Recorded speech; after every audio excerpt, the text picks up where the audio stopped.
Hello, hello, hello. I can't even say it with my usual fervor and excitement because today our live show is it's not a normal for us, and I can't even pretend that this is a new normal. So we're gonna try to hopefully provide some calm and some sense of normality for this strange new time we find ourselves in. Is that the goal for today, Tomas?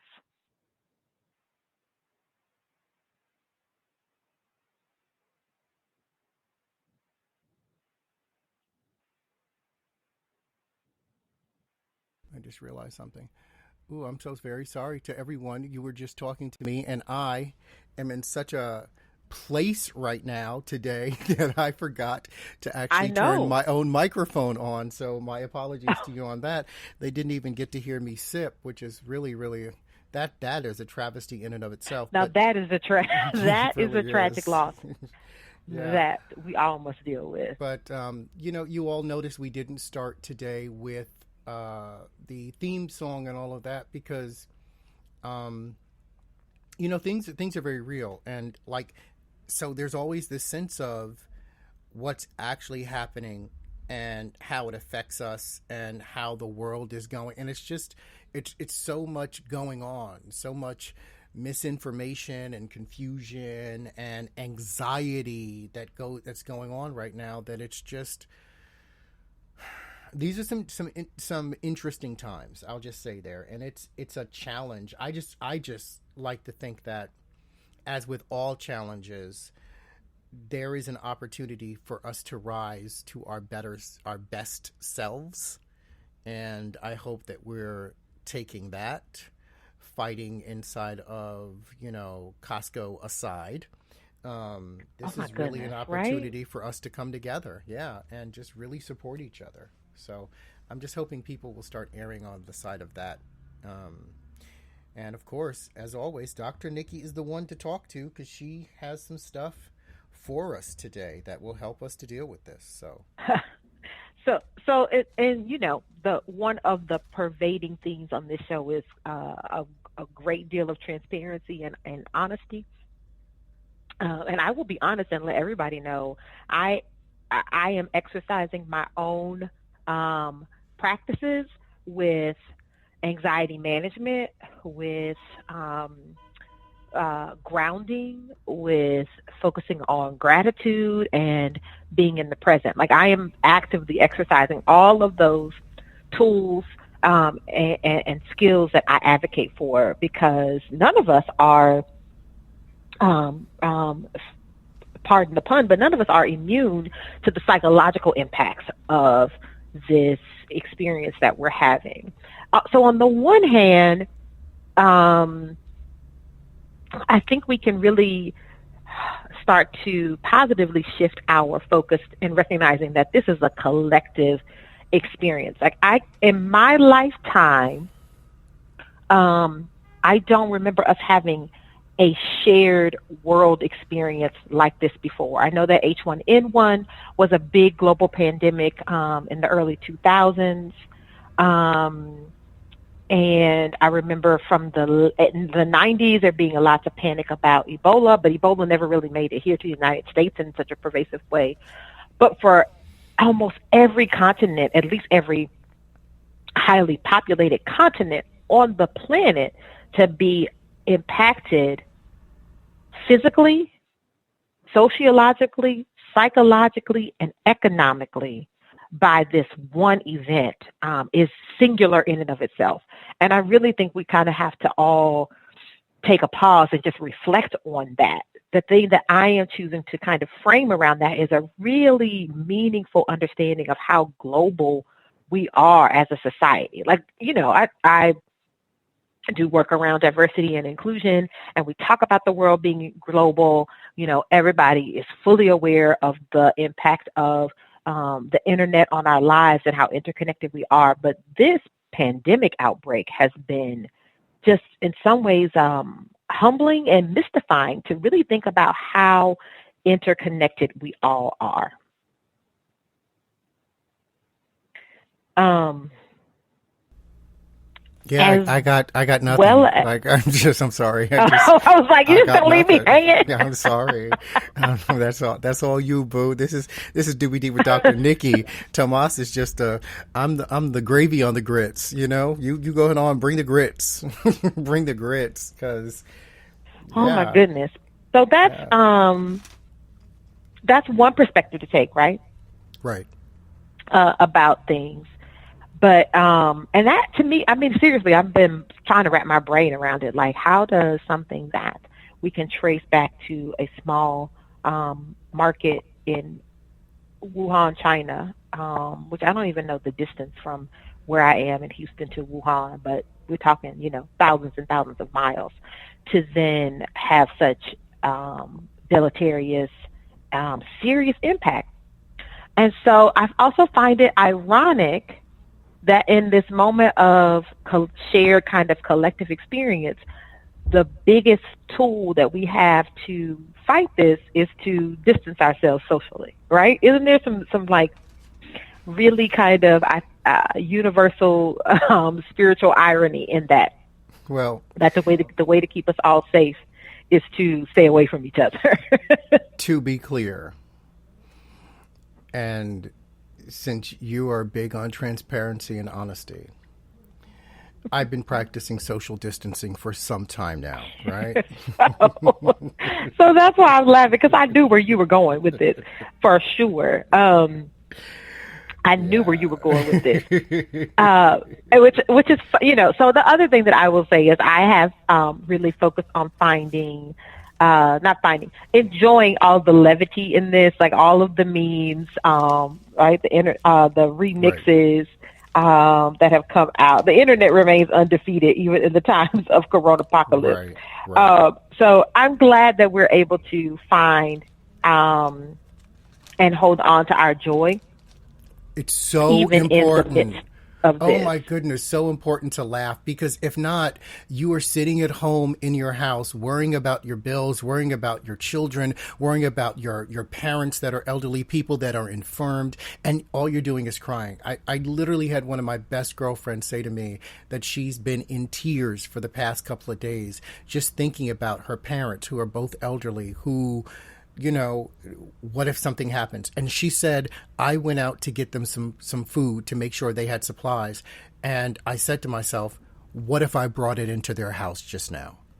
And this is very real. Like, that's a very Right. real thought, a very real fear. That's a lot of anxiety. And so if we don't find ways to bring joy to ourselves, I just don't know what that's going to lead to, right? I'm So concerned.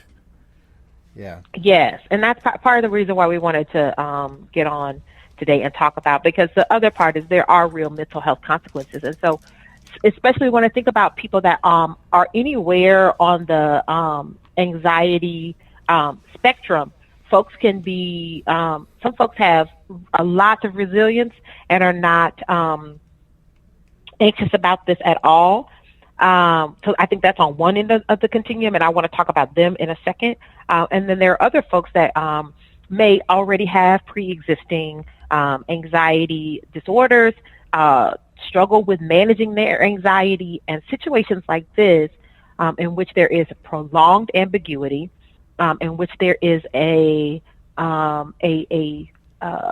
harmful, dangerous source that can't easily readily be identified, right? Right. And that of which you also have very little active tools or skills to combat, right? That is a recipe that can really kick people's existing concerns with anxiety up to a whole nother level. I was worried about my little one because she tends to be anxious. She internalizes a lot of her anxiety, and so she's the kind of person that will sit on stuff for like days and days, and then there's a big blow up. But I was noticing this is when I was beginning to get like, oh, this is a real thing that is very different than anything we've ever experienced before. Is because about 2 weeks ago she came home And we have a general practice of her washing her hands when she comes in the house anyway. A lot of that is just because I kind of am a germophobic outside of my home to begin Right. with, but two, kids are nasty. Like let's just get real about that. Kids are nasty. She's been at school all day. She's ridden the van from school to after school. She's been at after school. They've been outside playing or in the gym, sharing all the pencils and pens and homework and all that sort of stuff. Right. So, and then we usually are having dinner as soon as we get in. So like she knows immediately to go to the bathroom and wash her hands. But I noticed she was washing her hands more frequently. I noticed that she was like singing her song out loud to make sure she was washing her hand for the right amount of time. And she then was able to verbalize like, Mommy, I don't want to get the corona. And I was like, baby, I don't think you have anything to worry about, but I'm glad that you're practicing, good hygiene habits, and we have to keep doing that part. And she was like, yes, and you have to cough into your elbow like this, and you have to do this.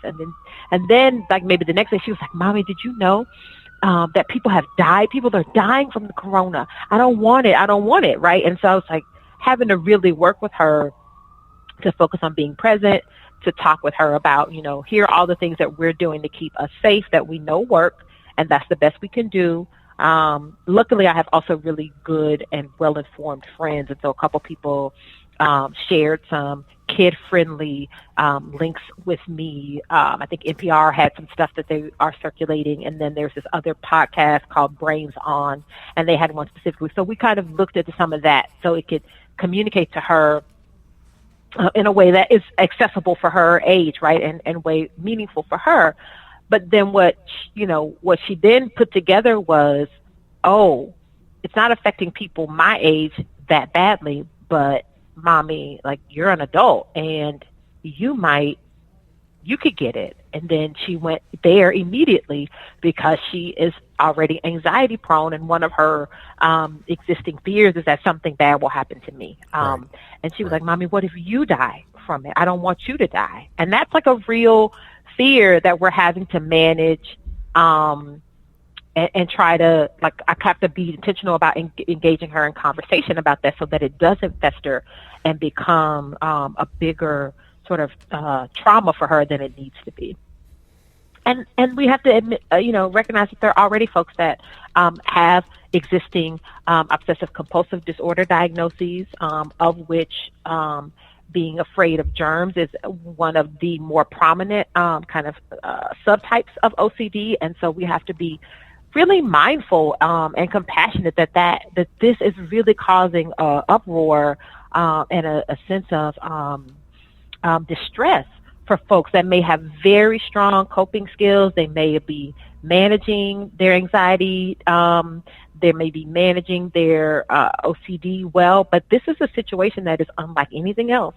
And they're going to really need to be more effortful and conscious about those coping skills that you have that work for you. But the other piece that I will kind of advocate across the board for all of us is that we have to continue to try to verbalize, right? We have to continue to talk this out with people that are in our circle, so that we can, sort of discharge this kind of negative energy that can build. Two, so that we can hear ourselves. That is a huge part of why talk therapy is so effective, is because we kind of hear ourselves say the thoughts out loud that we really don't want to say. And then once they're out in the world, they're more objective. They can kind of be dissected. They can be looked at. They can be thought of in different ways. And all of that reduces the power of some of our internalized fears and thoughts and concerns. But also, it's really important to stay connected to those folks that are important to you, that ground you, that stabilize you, that bring you joy, that can help us all get through this. And can I piggyback off what you're saying for a second? Yeah. So I just want to bring up this piece, which I think is really important when you were talking about verbalizing and staying connected and the conversations you're having with your daughter. We all deal with things differently. And as you stated, there are people who are more dismissive